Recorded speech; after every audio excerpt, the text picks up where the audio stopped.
Let's dive right into this explainer by throwing a staggering number at you. 988, specifically 988 millibars. That is the incredibly low central atmospheric pressure that just triggered that explosive February 2026 bomb cyclone. If you were anywhere near the East Coast recently, you absolutely felt this number in your bones. But it begs the question, what does it actually take to fight back when the atmosphere decides to throw everything it has at a densely populated metropolis?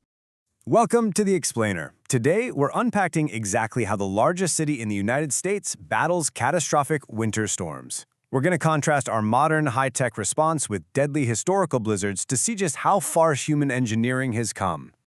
Part 1. The bomb cyclone hits. We'll start right in the middle of the chaos, tracking the immediate and paralyzing impacts of the severe weather event that recently slammed the East Coast. So, you've probably heard the buzzword bombogenesis, right?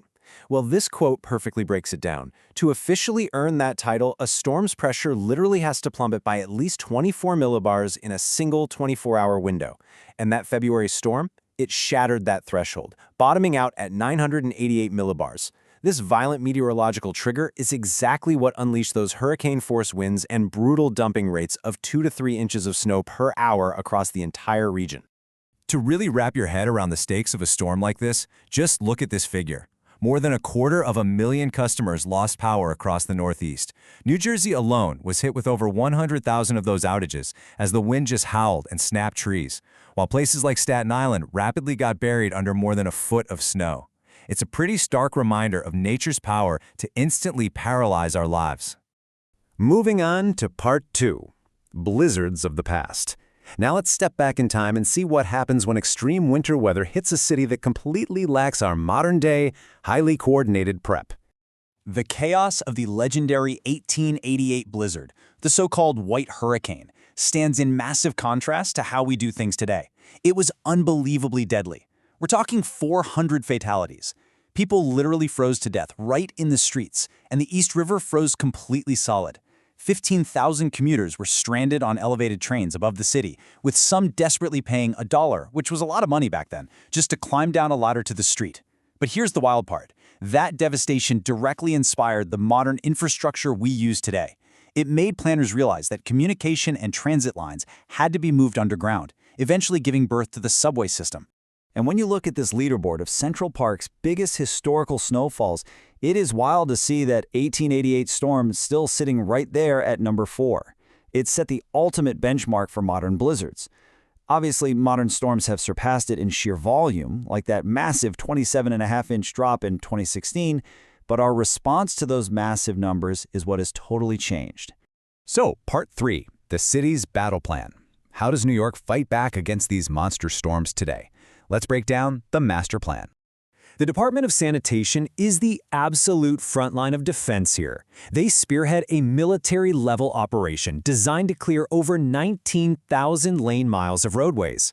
To put that in perspective, that's like driving from New York to Los Angeles and back over 3 times. And they have a mandate to do it equitably. No more outdated priority routes. Every single street gets routed and tackled. You might think they start worrying about snow in November, right? No way. Managing this is a year-round job. In the sweltering heat of spring and summer, they're already reviewing 1,500 plow routes. By fall, they are running massive internal snow drill exercises. Long before the first snowflake is ever forecasted, the whole operation is locked, loaded, and staged. During an actual event, the escalation is incredibly precise. 24 hours prior, they're out pre-treating highways with liquid sodium brine. At the very first trace of snow, out come the massive spreaders, dropping salt pre-wetted with calcium chloride. The second we hit exactly 2 inches of accumulation, plowing officially begins. And if we get walloped with 6 to 8 inches or more, they transition to piling it up and hauling it to giant snow melters that can liquefy 120 tons of snow per hour, draining right into city sewers. It's a real machine. The key takeaway here is the sheer, unimaginable scale. To fuel this fight, the city stockpiles over 300,000 tons of rock salt across 42 permanent and seasonal locations. 300,000 tons! This level of massive prep is exactly what separates our modern urban resilience from the disastrous failures we saw in the past. Which brings us to Part 4, Tracking the Frozen Chaos. How on earth do officials maintain situational awareness when a blinding whiteout is burying the city? Enter Blade Runner 2.0. Seriously, that's what it's called, and it's a game changer. This cutting-edge, cloud-based GPS system lets the command center track every single plow, spreader, and even protected bike lane ATV in real time. It uses Google Maps integration so they can literally see real-time brine progress. No guesswork involved. The entire battle is monitored live across all 59 city garages. Part 5. Your snow day duties. The city's got the streets, but they can't do it all alone. So let's talk about the legal responsibilities that fall on you, the property owner. Check out how strictly structured these homeowner rules are. You're legally required to clear a 4-foot continuous path on your sidewalk, and you're on a very tight, precise clock based exactly on when the snow stops. If it ends during the day, you've got 4 hours. If it stops overnight, you have until 11 a.m. the next morning.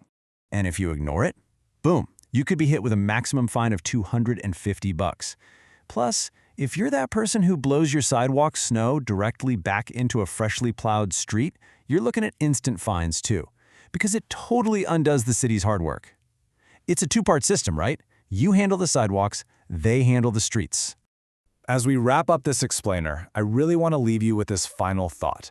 We've seen how human engineering has evolved tremendously since those deadly blizzards of the late 19th century. But even with 300,000 tons of salt and cloud-based plow tracking, when the atmospheric pressure plummets and the lights flicker, survival and recovery ultimately still rely on our individual readiness. So, how prepared are you for the next bomb cyclone? Thanks for joining me on this deep dive, and stay safe out there.